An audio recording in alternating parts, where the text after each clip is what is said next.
my mug this time. That's it. You've got your, Oh, oh, look at the Dennis. puppy. I love that puppy. Hi, Oh man, that was Gail. quite the Hey. schnauzer. Happy That New was Year, really everybody. something. Hello, Dennis. What's Yes, your that's puppy's name? right. Dennis, what's your puppy's name? You have to unmute. Muted. Can he unmute or is he? No, you can't. Oh, that's right. It's We had that Lily. little incident. Hey, Gail. Can you hear Um, me now? there you Ah, go. What's your Okay, well puppy's? that was one of my former dogs that has gone to the other side, but a boxer. he Boxer was was the name? cute. No, he was Fritz. That Oh, was Fritz. oh, I Lily was is going the to one I say Lily is the one I Boxer have right now. A because Lily? Boxer, Lily is the one I have right now. we have a Lily too. You have a Lily too, Oh, MJ. yes, I do. Where's See her? Lily? Probably on the couch because Oh, cute. I'm there to keep her off. I love a dog. Hey, I hey, really Deb. do. Yeah, I only get to have dog visitors now because I love a dog, but all that stuff, 2026 that goes with animals, nope. Sorry, not sorry. I can't scoop poop and I'm not getting more insurance on a dog than's on my life, so I can't do it. But I have beautiful people who bring their dogs over to visit, and that's a lot of fun. It's like grandchildren. You pet, you love on them, and then they're gone. So it's very cute. Somebody else feeds and washes Somebody them. else feeds and walks, man. Oh, Deb, who is that? Oh, So precious. Hang on. yeah. See, Katie that's has what to you find miss. you and open your Yeah, thing. this is Gracie. Oh, Oh, hi, Bracy. oh, Oh, she's adorable. How She's, old is Gracie? oh, she's 14. Oh, she's doing great. wow. She's doing great. She's She's a doing baby. great. Yeah. And imagine, so here we are, we've seen our dog lovers. Imagine, because the thing I remember most about having a dog is that no matter what, unless they had done something, when you opened that door, they were all love, hugs, and enthusiasm. Now, my dog, if it had done something, it was kind of skulking. But the happiness, the pure joy, right, that they bring. Can you imagine if we could bring that to practicing? If we could I bring that had to the harp. I had a dog when I was during my single years, which were very long, and he would howl when I practiced. So I had to put him outside, and in the winter, I had to put him in the car because I felt so guilty. So, yeah, I know. Well, I couldn't leave him outside. So, well, welcome, everybody. We're very excited. We have our friend and amazing, I think one of the most amazing teachers and harpists out there, Anne Sullivan, with us today. I know many of you are familiar with Anne, but we'll get to her in just a few minutes. We just wanted to keep you posted on what's happening with the Atlanta Harp Conference, which is coming up in March, coming up very soon. Very The sick. schedule is on, the schedule is up. It's been kind of a hectic fall with the D'Arvilles, yeah, leaving and Christina entering. So they're getting it together and it's going to be a great conference. It's at the same hotel we had it the last time in Atlanta, very convenient to the airport. Literally, you just get off the plane and get on MARTA and you're there at this adorable town, Decatur. We have, well, not we. I keep saying we. I can't help it. It's I'll probably still say it we. forever. Stop. So, It's still we. You're still there involved. is, She's gonna be there. She's gonna be there forever yeah, you with can't her get rid of her. sidekick. Yeah. There's a wonderful cast of characters, many of who you've seen. Lizzie Steiner, just on the cover of Harp column. Jamie Hafner on the cover of Harp column before that. Parker Ramsey, player, not to be missed. Absolutely not to be missed. He's just one of those people that can play any kind of music and play it really well. Um, oh my Sunita. gosh. Yeah, Sunita. And Don't forget about Sunita, yeah, and Sunita's gonna be coming over. yeah, we've wanted to get Sunita for a very long time with her schedule across the pond, or I'm not sure, in the Mideast. It's very hard. And she's teaching one of my favorite classes. I never get tired of this class. I have seen her teach it That's one thing I'm very excited about is I'm going to go as mostly a participant this time. So I'm going to be able to sit in the classes and not worry if there's not enough chairs. That won't be my problem. That's my problem. We'll see. But We'll see if that really happens, right? but her class on arpeggios is so eye-opening, and it will take your level. It will take your playing to not a different level, I should say, as much as free it up and make you look at things or have you look at things a different way. It's just a wonderful, wonderful class. And I know another great class, because Lizzie Steiner is the queen of this, is how to find your path in the harp world. It's so different now. When I was in school, we all sort of did the same thing. You played your excerpts and you played your recital and you auditioned for an orchestra, which would have 50 people for one position, which is still the case, I know, but there's so many other openings for harpists, harps for the healing, the Celtic. I don't know if you remember Carrie Toilette now did a whole thing on, a beautiful presentation for us a couple years ago on the electronics, the whole. Everything is it's different, and it's great. It's great for people of all ages because there are so many different types of jobs or even just hobbies that are opening up that people can do. I'm still more for the job part of it, but there's all sorts of things, Yeah. and it's not, like it was before. Like she says, 50 people for one position. No, wherever you are, because I know some of you still go somewhere and you say you play the harp and people say, I've never met a harpist before. We're still unicorns. And that means in your own little corner, in your own little space, you can take your harps out and do things with it. Going to conferences always rejuvenates me. It always makes me say, yes, you have your notepad, your pen, you're taking notes, you're thinking, you're planning, you're hearing amazing concerts, and you're ready to really kind of go home and find yourself again. And so that's why I'm excited about seeing Anne today, because she's going to get us kind of back on the track with, it's almost like, back to the basics, getting that foundation and checking it, making sure your foundation is strong. Another part that, Robin, you usually talk about is the camaraderie at the conferences. It's just so much fun. Here we are looking at each other, which is great. I think Zoom is wonderful, but it's even more wonderful when you're in person having conversations. And I wanted to talk about, there are lots of classes. They will all be posted very soon. But there's a wonderful class that I have not seen the likes of before, and that is about college professors. Christina, remind me of the name. I'm forgetting. Yeah, it's what professors wish students knew. Can you tell us a little bit about that? Absolutely. So it's a class that's being taught by Jamie Hafner, who is the professor of harp at the University of Northern Texas. She's an incredible performer, pedagogue, harpist person just in general.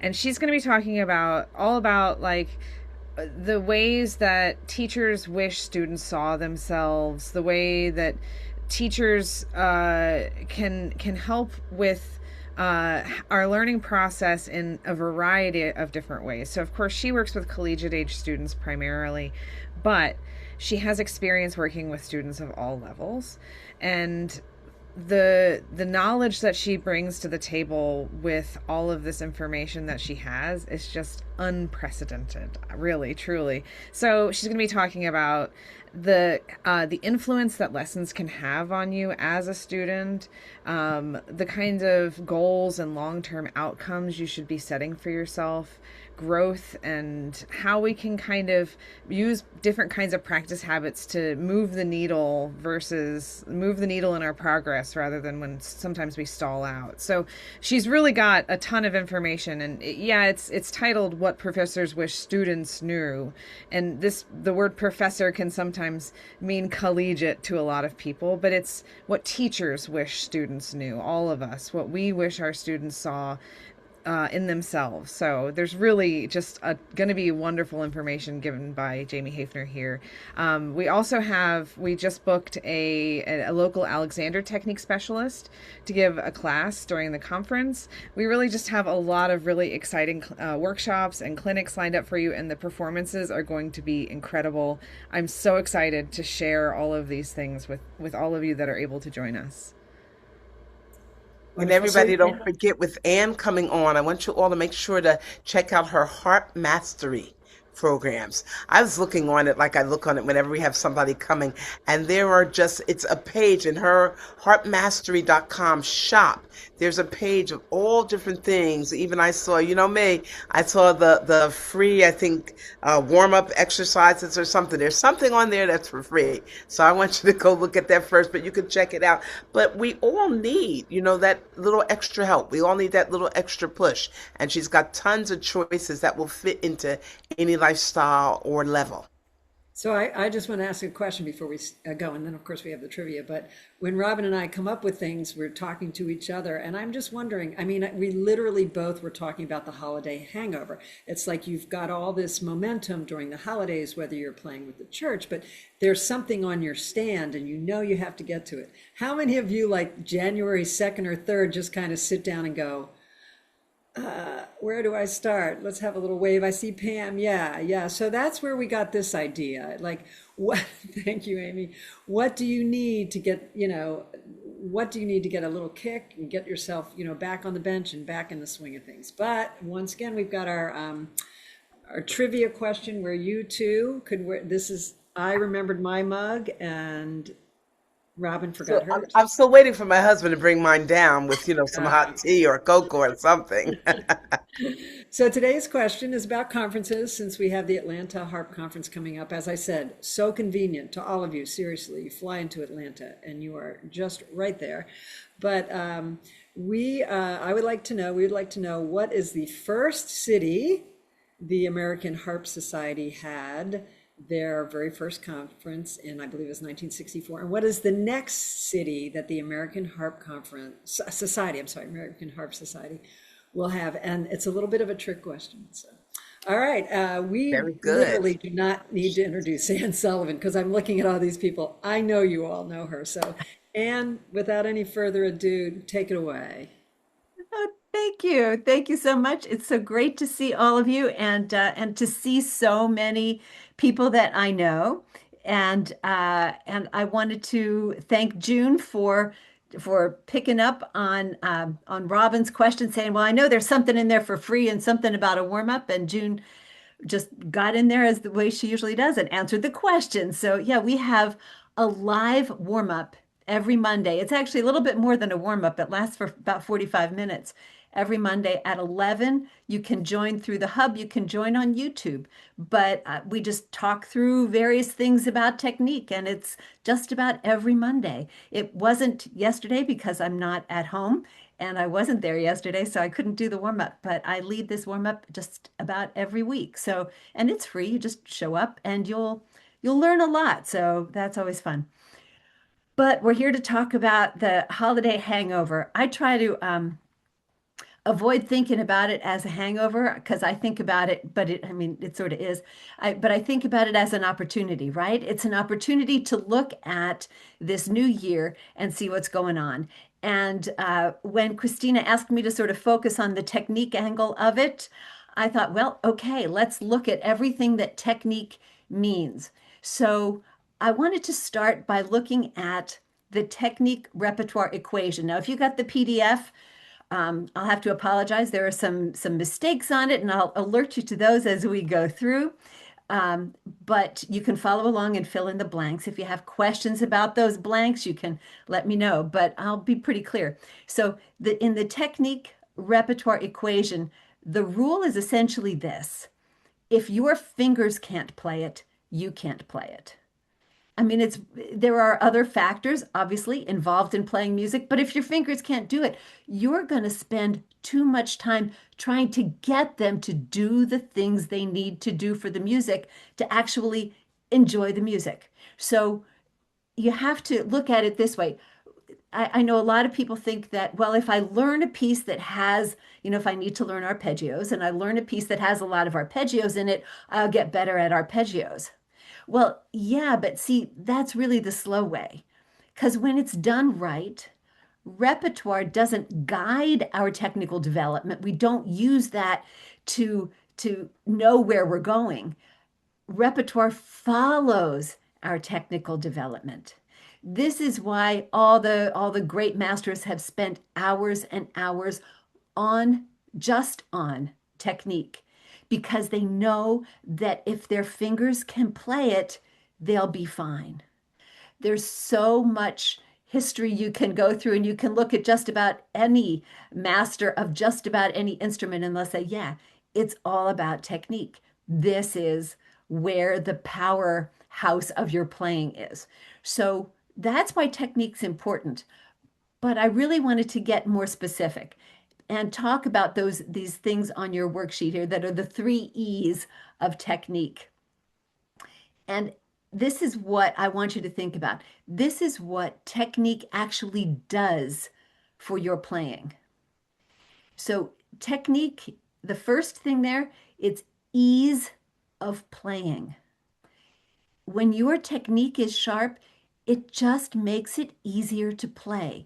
You have more facility. You have more accuracy. You're not worrying about your fingers. It just makes playing easier. Everything about it. I mean, imagine if you didn't have to struggle saying, oh, I don't know if my fingers can actually manage this part. Yeah, there are always going to be challenges in your music, but practicing your technique, developing a strong technique makes playing easier. The second E is efficiency. And this is efficiency of learning. Yeah, because when your technique is strong, learning your piece is more efficient. The whole process is more efficient because you're not spending time trying to get your fingers to figure out the notes. Your fingers see the patterns, and I'll, put that in quotes for you. Your fingers see the patterns in the music. They're accustomed to those patterns and they can play them so that your whole learning process is more efficient. Once again, you're not worried about trying to drill all of the notes. Yeah, you've got some notes you're going to have to work on. Every piece has slightly different things. But in general, the sharper, the more developed your technique is, the more time you've spent on those fundamentals and on those exercises, and we'll talk about that in just a second. The more time you've spent on those, the more they know what to do when they encounter it in a piece. I have a thing with my students, my gold circle students. It's a small group of students and I teach them one-on-one. They're the only students I teach one-on-one at this point. And they're all very aware of this. I'm a huge fan of the Salzedo conditioning exercises. That's how I was brought up. They were the very first exercises I learned on the harp when I started when I was 8. The very first ones, and I was terrible at them. What I came to realize was that I was never going to be perfect at them. And I'm still not, right? But they are my favorite. They don't have to be yours, but they are my favorite tool for making sure that my fingers can work and can do the notes. And what my gold circle students know is that we'll get to whatever point in whatever piece they're working on, and I'll say, oh, that's a conditioning exercise 5. And it starts to click after a while that, the patterns that are in those exercises that we play, not just the conditioning exercises, but maybe the Debreu-Free, the Grossi, whatever it is you like, those patterns in exercise books are the patterns that we play. And when your fingers have already gotten used to them, they can just rip right through them in the music. And it's a wonderful thing. So yes, efficiency of learning is a big thing. And then that third E is expression. Our technique gives us control. And when we have control of our fingers, we can have a wonderful sound. We can be relaxed. We can have a large range of dynamics. We can make a brilliantly even crescendo or decrescendo, an easy retard, and a accelerando. We can play at speed. All of those things are possible. All of those expressive elements become possible because our fingers are capable. They're independent, they're trained, they're, within reason, they behave themselves pretty well. That's what we're looking for because our technique is going to help us play. Now, this is coming from somebody who spent a large part of her, well, maybe all of my early harp years, certainly the first 10, if not, oh, more than that, really not understanding why technique work was important. I resisted it as much as I could. And then I finally realized that, oh, you know what? This is the key. It's what's going to allow me to play. And so when I am working with a student who has a technique that has some holes and some weaknesses, we can work on those and then jumpstart the rest of their playing. So here's what I want you to consider. When we focus on technique mainly through our repertoire from the music we're trying to learn, we are always working from behind, from a position of shoring up our deficits, filling in the holes. If you're just playing pieces and your technique isn't there, that's what you're doing.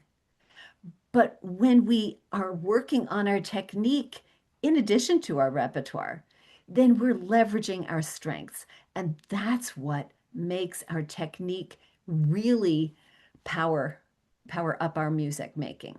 So let's go on and I think we've filled in those blanks, but let's talk about leveraging your strengths.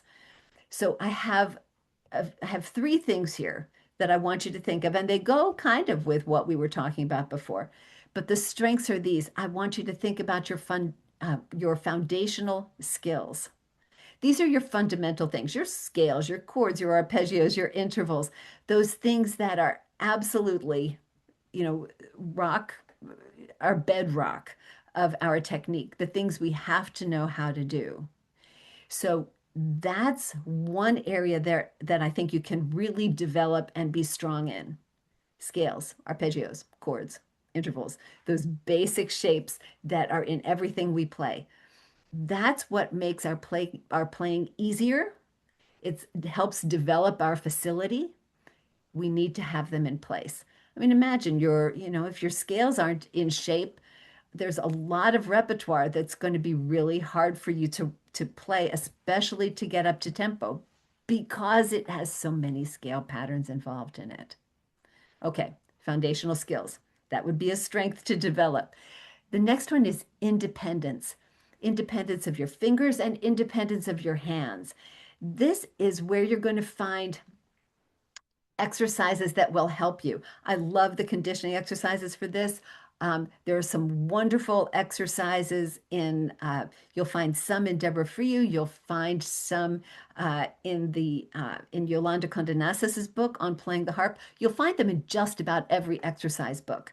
You'll find them in, quadruplicate in the Le Riviere exercises and etudes, because he went a little bit overboard in my own opinion. However, these are the exercises that you might call, and I like to call twisties. You're playing your fingers out of order. You're playing things in a kind of unusual shapes and patterns. They're the things that just, it's like, oh, this is patting my head, rubbing my tummy. Maybe their hands separately, maybe their hands together. But this is what develops the independence of your fingers and the independence of your hands, and they're very important. This is key to making your learning more efficient. They're basic hands together skills that if you've practiced these in your technique work, your hands are going to work so much more easily together when you get to a piece. And think how much easier it is to work an exercise where you're just doing the same notes and getting the coordination down than it is to try to fit that coordination into the notes of a piece. That's why technique comes first. But part of this independence work on these twisty exercises is also pattern recognition. We're teaching your fingers the pattern, but we want your eyes to learn these patterns too, to be able to look at it and say, the way I did just a second ago, that's conditioning exercise 5. I mean, I can, it's been decades, right? But I can look at my fingers and tell them, okay, conditioning exercise 5, and they know exactly what they're going to do. And I pick on number 5 because it's the hardest one for most of us to really get in under our fingers, but it's a story for another day. So this is pattern recognition. This is everything that makes your playing just more agile, more facile. That's number 2. And that's a terrific strength to have. Woo-hoo. Third one here is control. I mentioned this when I was talking about how technique makes your playing more expressive. This is it. It's control. It's technical control. It's speed. It's dynamic control. You know, can you really make a difference between a piano, a mezzo piano, and a mezzo forte, and then back down and have them kind of come out equal? I mean, you know, how controlled are your dynamics? And remember, when we're talking about control, we're still talking about relaxation, because we can't control through tension. We can only control through relaxation. Once again, a class for another day. But those are the strengths we're looking to develop in our technique work. Our foundational skills, our independence, those are those twisty things, independence of our fingers and our hands, and then our technical control. All right. So I just told you that I didn't want you to learn your technique in your repertoire. So how do you approach your repertoire with your technique stuff? So I have here, this is where I think I started to type too fast and I just typed wrong words. So we're going to be correcting this PDF a little bit as we go. But this is sort of a day one system where you can just say, okay, here's a brand new piece and I'm going to start it. And you probably have a favorite way you like to start learning a piece. You don't have to change it for that. I'm just going to give you a little bit of a tweak. So this is going to help you assess the level of challenge that the piece is going to be for you. And that helps you choose a time frame that's to work on it, from start to when you're ready to call it a day with the piece, that's based more on reality and less on just guessing. We want you to be able to to try a piece and say, okay, yeah, this is going to be this kind of a challenge. It's probably going to take me this long. You get better at estimating that as you go, but this is going to help you learn how to find that. This, by the way, is the first part of the system that when your teacher picks up a piece and looks at it for you, they're scanning for particular things. And sometimes we do it so fast we couldn't even tell you what it is we're looking for. But we're scanning for things so fast that it's like, oh, okay, yeah, no, I see this. This is going to be a piece for later. Let's look at this one now. This one's going to be good. And they can look at the piece and say, yeah, I think you can have this finished in 2 months, or I think you can have this finished in 2 weeks, or whatever it is. So it's the same kind of system, but this is at a learning level, one where you can teach yourself to notice what your teacher notices in your piece. So as I said, you can still learn pieces the way you like to learn them, but I want you to consider this. All right, here's my first big typo. It says study the skills. What I want you to do is study the shapes, not the skills. Study the shapes. And actually, if you want to make this correction, number 2 is supposed to be play the unfamiliar shapes as well. But I don't know what I was thinking. So I was probably looking at my grandson and saying, oh, he's so adorable, and not typing properly. So it says study the shapes. I don't want you to just look at the notes. I want you to look at what the notes do. I mean, start with, look at a piece and look for the basics. Say, okay, look, oh, there's a little scale part. There's a little arpeggio part. Here are some chords. Here are some intervals. It's a different way of looking at the piece. We're not just looking for sections. We're not just looking for things that repeat, which are fabulous. So, like, okay, this is like verse 1 and verse 2 and verse 3, and here's an interlude, here's a coda. We're not just looking for that. We're really looking in depth at what our fingers are going to have to do. Okay.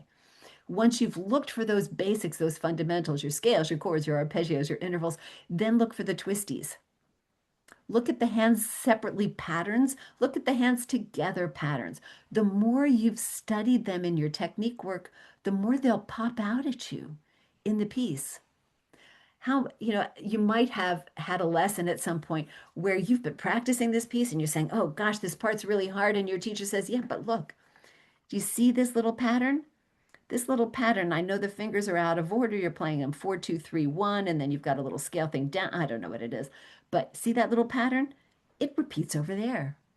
And we're going to do the same thing here and here and here. And we've got, 3 measures in a row of the same pattern. And your teacher pointed that out, and you're like, I've been practicing this piece for 2 weeks, and I never, never saw that before. This is what I want you to look at that kind of a depth. Look for the hands together patterns, the hands separately patterns. Your exercises that you've done should help you recognize them, right? This is what those exercise books are there for. We're not just playing the exercises without music. We're looking at an exercise book so that we can see them and see what they look like. So look for those same patterns that you've been drilling. Look for them in your music. That's a really great way to be able to do that. And then remember, your fingers are already trained on those, so they know how to do those, right? A good thing, yes? Okay, so I wanted you to study the shapes. That's number 1. You don't have to spend hours at it. Take, 5 minutes or less. Okay, number 2, I want you to play the unfamiliar shapes. I know, once again, it says skills. I didn't mean skills. I mean shapes. Play the unfamiliar shapes. Maybe pick out 3, 4, 5 at the most, but pick out, the ones that look like, oh, I've never seen this before. You don't have to drill them at this point. It's not like you have to get these right before you can learn the piece. I just want you to play them so that you can figure them out. See what they are. Oh, okay, look, I've got to play 4 and 3 and 1, and my second finger is going to be on there, and then it plays, and we go, look at it. Figure it out. We're going to drill those spots later and the ones that need it for sure. And you may find others, but only pick those first few. Your technical work that you've done on those twisty patterns, those independence drills, will help you sort these out pretty quickly. There will be some that you've never done before. That's okay, but do that. So you're going to study the shapes, then you're going to play a few of the unfamiliar ones just to see how they go. Then, step 3, read through the whole piece. Absolutely read through the whole piece, even if it's, my word for today was sputtery. It like goes in fits and starts, and it's like, I got hands separately here, hands together. That, do what you can, but read through the whole thing, because this is going to give you the context that you need for all those little parts. All those little patterns that you identified, all those shapes that you were looking at. This is going to give you a little bit of context for that. And you'll also see if there are other spots that you're going to need to work on. So that's okay. So we've done our shape work. We've read through the whole piece. Then number 4, practice it as usual. However you work on a piece, that's fine. But at this point, this is when you can start doing some extra drill on those spots that need it, if it's really helpful. And here are a couple of tips that you might want to try. You get to this pattern and it's really really challenging, and you can't get your fingers around it. Well, play it, of course, play it slowly the way you would. Then try playing it on different notes, like move it up a note, move it down a note, or push some wacky pedals or levers just so it sounds different, and play the same thing. You'd be amazed how different that experience is. You learn something much more about what your fingers are doing when your ear can't make sense of the sound. It's very, very interesting. And then you could actually, this is a little bit easier, but it's really beneficial. If there's a pattern in your right hand that you're trying to work out, have your left hand play it too, in octaves with your right hand. It's going to give your left hand something to play. And it's also going to just reinforce what you're doing, because who knows, your left hand might have to do that someday. If it's a left hand pattern, go ahead and play it with your right hand too. So doing that in octaves is going to give you a lot more impact. So that's what I wanted to talk to you about today. Remember that your technical work isn't just good for your fingers, it's the entire groundwork for your music. Now, I'd like to, what I want to go back to the basic idea for this call, which was here you are at the beginning of the year, you've got this holiday hangover, and but what you're really doing is looking for a reset. And a reset is good. A reset is pretty easy to do because we like playing the harp, and here at the beginning of the year, we're all energized for it. Now, I've given you some hints here about what you might want to do to rethink your technique practice, to do a little bit more work as far as, oh, let's see. Well, okay, I think I could put, should is one of the words I try not to use. Sorry about that. I could put some of the fundamentals back in. I'm doing a lot of patterns, but I need more fundamentals because you can't ignore your scales and arpeggios. You just can't. Okay. Or maybe I should work a little bit more at speed. You know, we all know kind of where the holes are. And so this will give you an idea of how to work on that. And hopefully I've given you a little bit of an idea of how you can use what you know about your technique drill to help you with some of the pieces that you want to learn. But remember, you've got a whole year. The reset is easy, but going forward with that and planning your year is, I think, really important to think, well, where am I going to be at the end of 2026 as opposed to where I was at the end of 2025? Most of us want to have moved ahead and done something different. And I've been working on this with my Gold Circle students. We've been doing some planning. And actually we started with technique, and we did a whole bunch of planning, an entire month of what technique work should look like and what it should cover. And it was something that was really interesting to me as I was finishing last year, thinking about, well, I really want to plan, and I want to, be pretty organized about what I want to do, and I want to share that with my students. And so that naturally the next step for me was to say, well, gosh, how could I, get this idea out and make it applicable for a lot of harpists? So on your PDF here for this, you'll see two resources, and one of them got on the second page. Once again, I should have been paying more attention. But there's just a link to a podcast episode that I did just a couple weeks ago, giving you some more information on technique study. It's called Next Level Technique: 3 Myths You Need to Bust. So that's a slightly different look that will dovetail pretty nicely with what I talked about today. So you can go to this link, takes you to that podcast episode on my website. But you can subscribe to the podcast. It's the Practicing Harp Happiness podcast. You can, listen to it on Spotify or, iHeartRadio, whatever it is you listen to, Apple Podcasts. It's there. So, but this is the link to it on my website, easy to find. So you can do that. And then the second thing is what I'm really excited about. This is an intensive. It's a 1-week intensive. I do these a couple times a year usually. I think we're going to have 3 coming up this year because I've done my planning. But this is coming up starting February, we said 16th, February 16th, and it's Monday, Tuesday, Wednesday, and Friday of that week.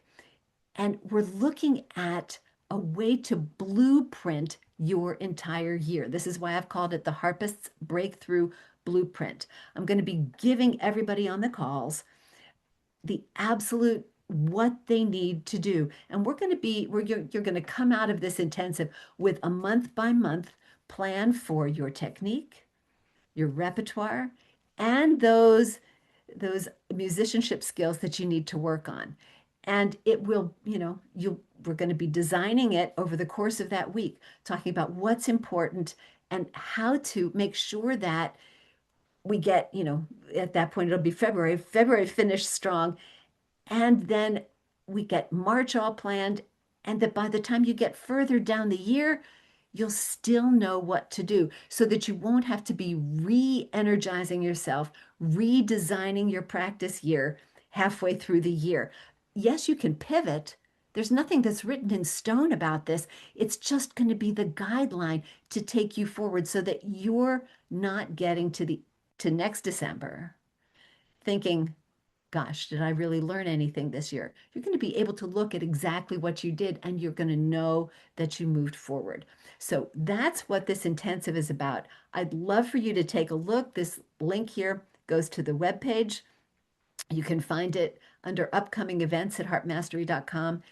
It's really going to be powerful. And if you've ever sat at your harp thinking, well, gosh, all right, I just finished with that, like I just finished with the holidays, and now I don't know what to do. This is going to answer that question for you. You're not going to have to do that this year, and you're going to have the basis of a plan that's going to be rinse and repeat. So I wanted to be sure that you knew that this technique part is just one piece of what you want to do. And I don't want to see you lose the energy that you start this year with. I want you to be able to keep that continuing. So that's what that intensive is about.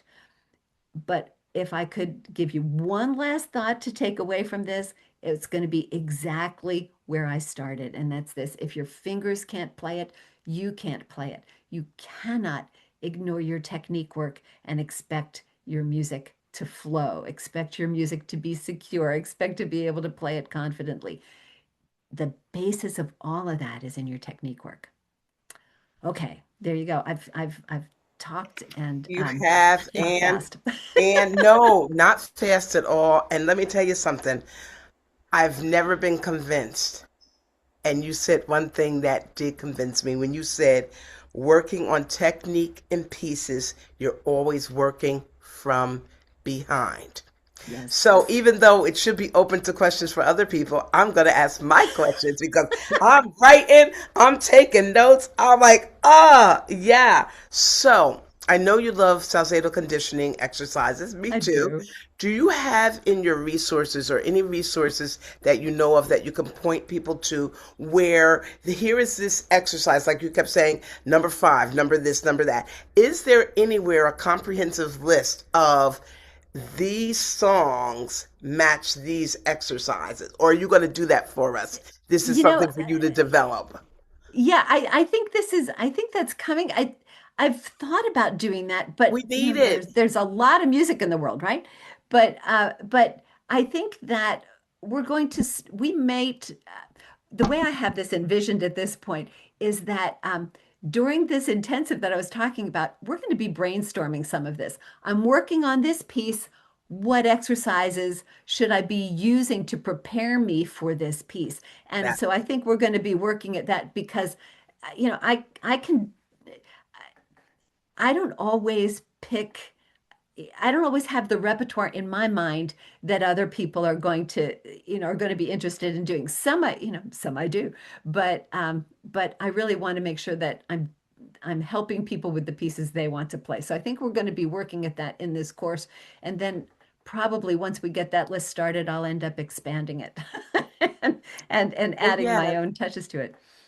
No, I mean, you've given us good pointers, and I think that you've even showed us how we could look to see, oh, this has a bunch of this in it. Let me look. Here's this exercise. So I hope and encourage everybody to really do this because, wow, I've been working from behind all my life. Okay. And that may be a Well, wonderful hang. I know years ago, beginning in the middle, I have a copy of something from one of Lynn Asmus's class that I'll share with you, Robin, that she did a little bit of that. But it does, repertoire changes all the time.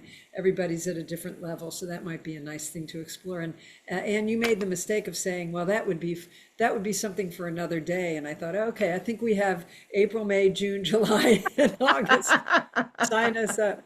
I want to say when I had the honor of, really big honor of working with Anne in Harp Mastery. And I remember when she first was talking about reading through the entire piece, like when you first get it. And I was just like, are you kidding? It sounded so incredibly daunting to me for the pieces that I was working on. But I forced myself to do it because Anne is a guru, and I just felt like, let me give this a go. And honestly, it was, first of all, satisfying because I actually could get through, but it gives you a much clearer picture of what and where you need to work on. Just like you were talking about, oh my gosh, I've never played that shape in my life, you know?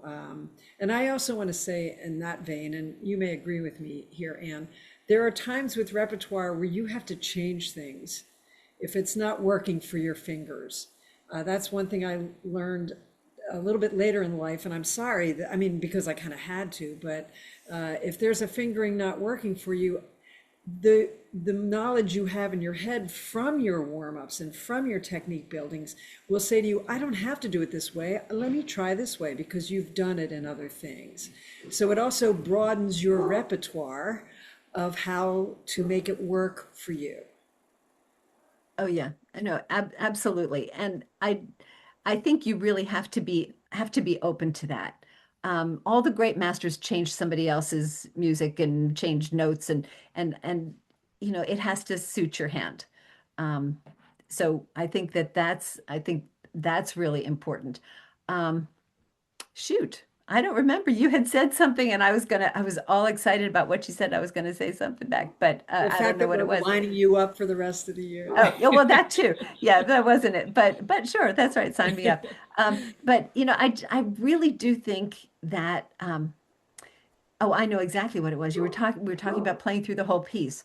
And you know, this is something that I do, but I just wanted to be clear with everybody how reading through the whole piece goes. My word for that I used today was sputtery.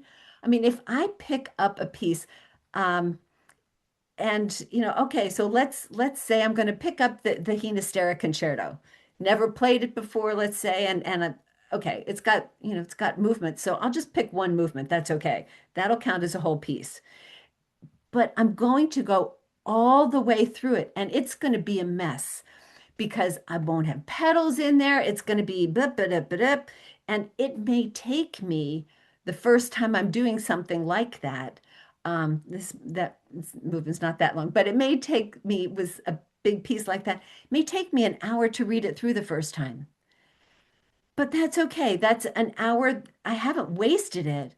That's an hour where I've actually discovered that everything is there. There are no surprises.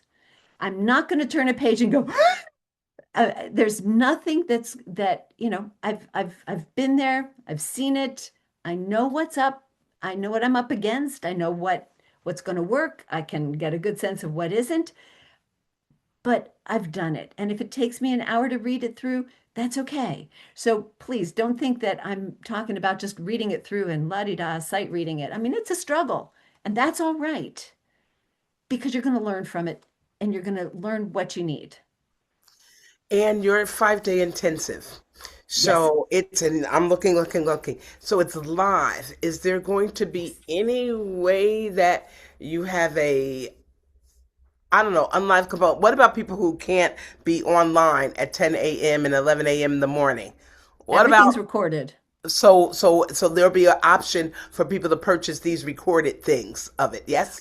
Well, what will happen is when you sign up for the intensive, you will have access to actually, I mean, we're essentially building the course together. So Perfect. there's a website where all the downloads are, the workbooks, and where all the recordings get uploaded the same day we do them. So, Perfect. you know, if you can't be there at 10 for the seminar and at 11 for the workshop, but you want to get there at 8 p.m., they're going to be uploaded and you can watch them then. You want to get to them in 3 weeks, they're going to be there. You're going to have what we call forever access, meaning that as long as Harp Mastery is here and we've got a website, you know, they're yours. Wow, So they're there. wow, And what wonderful. I will tell you, haven't told anybody else, but I'll tell you guys. So what we anticipate doing is adding a few short videos to the course at some time after it's done. And you'll have access, of course, to those as well. But just to help sort of, if you want to come back into the course, you don't have to watch the whole hour-long video of the class that we did, but you'll be able to get the highlights from these shorter videos. So we anticipate that coming in too. But I just wanted to share Fantastic. something that Nancy just said, which is so true. Some people were kind of blew their mind when you think about changing fingerings, because you always assume that the person who arranged it or wrote it knows more than you do, but they don't have the same hands you do. But Nancy just wrote, sometimes she adds a left note in a fast right hand melody in a tricky that helps to master. That's brilliant, especially if nothing is happening with the left hand to come up and get that. okay, so here's my favorite story about that. On one of my recordings, I play the Zabel La Source, and it ends with, and there's one of these in the middle too, a 4-finger trill. 4-3-2-1, 4-3-2-1, 4-3-2-1. I can't play those. I have a friend who told me, and I have come to believe her, that if you don't learn those early enough in life, they never work fast enough. I can't do a 4-finger trill. So I did my usual 3-finger trill. You know, I mean, I know that Zabel was a harpist. I know that that's the fingering he wrote, but I can't play that. So I play 3. So the a student of mine at the time sent the recording to her sister, who was an accomplished harpist, and who sent back the question, oh, she especially loved your 4-finger trill at the end. And I told my student, I said, I'm not doing a 4-finger trill. I can't do it. So, you know, Goes to show you. yep, exactly. We do have a question from Janet. Jan, I know her as Jan. Thank you so much for the technique advice, and she ordered the Salzedo book. Jan, I'll be looking over your shoulder with those, because both Anne and I studied them with Miss Shalafu. So, Yes, but we she did. does ask, are there other technique practice books that you recommend? Depends on what level you are. I love the exercises in the Grossi. They're, even if you're, I mean, they're great for beginning and intermediate players, but even if you're beyond that, there are exercises in there that are valuable. The Deborah Friou exercises for agility and speed, also good. If you're more advanced, you know, a solid intermediate or above, and you really like technique work, and you're working with a teacher who can help you point, you know, with the value. I love La Riviere. I don't like, I think La Riviere exercises and etudes is very hard for a student to work on their own, because there's a lot in there. Godefroy exercises, which you can get online, are very nice. There's Alfred Holy has some wonderful exercises as well. I love those There's books. the whole, I don't know how to say it, Boxa Boxa, series. yeah. And you introduced The me, sorry, yeah. Pam just mentioned Condonasis and Costello. You introduced me to Marilyn's book, who's Yes, your I teacher. love Marilyn Costello's Yes, book. it's great. It's not easy to get a copy of at the moment, I don't think. But it is a very good book. And of course, Yolanda's book on playing the harp, wonderful. Suzanne McDonald, Harp Method for Today, is that what it is? Why am I Yes. getting? Yes. I was back on the books of thinking that, you know, we get the etudes out there, but the entire book, Universal Method for the Harp, is worthwhile, because it's got more exercisey stuff in it. And Renier's book, her method for the harp, always. And Oh, somebody just, oh, Darlene just put that one in the chat too. Yes. Yeah. But you know, everybody make sure, like, pick one. Please don't have 30 different exercise books sitting there and going from one to the next to the next to the next, because you're really, what are you doing? What are you really doing, right? You know, it's like, nah, I want this book. Nah, I want this one. Pick one. I just want to Yeah, mention they another will all work. beginner series, the levers up or the thumbs up for Yes. beginners also. I personally am not fond of the pictures, but I do think that I know, what can I say? But I do like the way it's laid out. But, Yeah. well, Anne, this has been my wonderful gosh. as usual. I can't believe I've taught with you in the program with you and listened to so many things, and I still learn something every single time you give a presentation. So, thank and you. Well, always and let's don't inspired- forget to, oh, I'm sorry, go on. I'm all on top of you.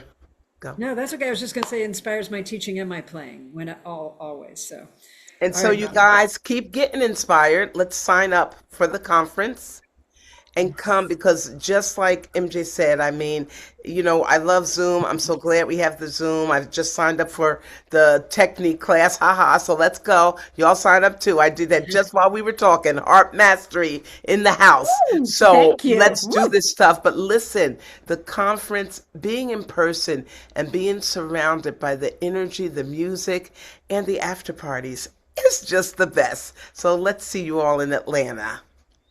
And I I also want want to to be there. mention that even though I know the Costello book is hard to find, the Atlanta Harp Center has a lot of the books that we were talking about, a lot that Anne was talking about, a lot of those technique books. Check with them. Definitely Yolanda. We always have Yolanda. And I wanted to congratulate Laura, who won the trivia, has her very own. I think she's won before, so she may have a set. But the very first American Harp Society conference was in New York. And the next one is actually in Toronto. At Toronto, you're saying it's the American Harp Society, but they are combining with the World Harp Congress to do a One Harp World conference this summer in Toronto. So another thing to put on your calendar, but definitely make it to Atlanta. Very accessible for all of you.